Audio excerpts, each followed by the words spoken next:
Hey everybody, my name is Alex Merced from alexmerced.com, and what I wanted to do was just kind of expound on a post I made on Facebook earlier. It was a post regarding gentrification and the Libertarian Party.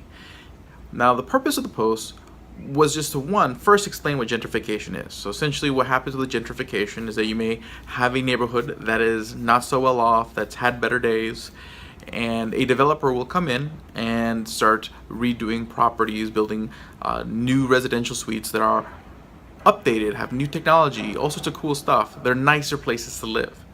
Because of this increases the property values of surrounding neighborhoods.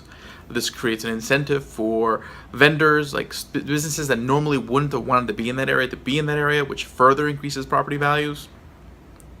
And oftentimes the result is property taxes go up, the cost of food, and all sorts of different things in the area go up, that the people who live there to begin with kind of get priced out of the area. Or at least some do.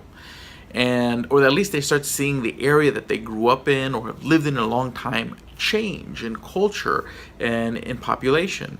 And oftentimes that sort of legacy audience, that legacy resident, looks at the new residents with resentment. And this is really characterized in the show, The Unbreakable Kimmy Schmidt. If you're not watching that show on Netflix, it's one of the best shows ever. But there's a character, Lillian, who's the landlord, and in the later seasons, she's kind of upset about the gentrification going on in her part of New York City. And is exactly an example of what I'm talking about.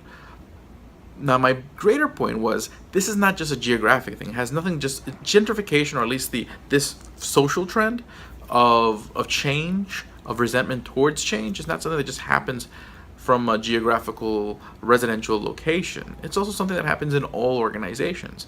And it's kind of something that's starting to happen within the Libertarian Party, because the Libertarian Party is hitting this new level.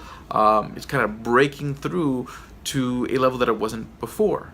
So you had this sort of core libertarian people involved in the beginning, and what's happening now is that now that the Libertarian Party has grown, that there's been investment in its infrastructure and the number of chapters that it has, there's all sorts of new people coming in.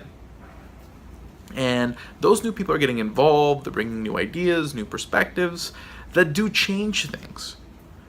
Not necessarily for the worse, but what it does do, it creates sort of a imbalance of power between those who had a lot more influence before and those who are coming in and influencing things going in. So when you have this, so you do kind of have this sort of transition going on where some people are embracing all the new faces and are anxious just to work together. And you have others who are just kind of apprehensive of the new, of the changes, of the new perspectives, and can sometimes be hostile. And you're starting to see a lot of these conflicts more and more and more over the last, pretty much since the 2016 elections. And to me, it should be a sign of optimism. It's a good thing. Why is it a good thing? Because it's a sign that we're growing. It's a sign. These conflicts wouldn't be happening if we weren't growing. If everyone was getting along, we probably were not getting bigger. We want everyone to get along as much as possible. We want to find ways to reach out and make long-time libertarians, new libertarians, medium-term libertarians, everyone who's been involved with the party to get on the same page of moving things forward.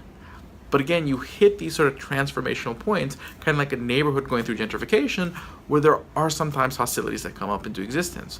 But that's a signal of that change.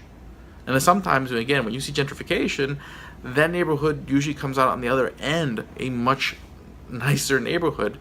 I am optimistic that the change, what will it look like at the end? I don't know, but I am optimistic of a positive change on the other side.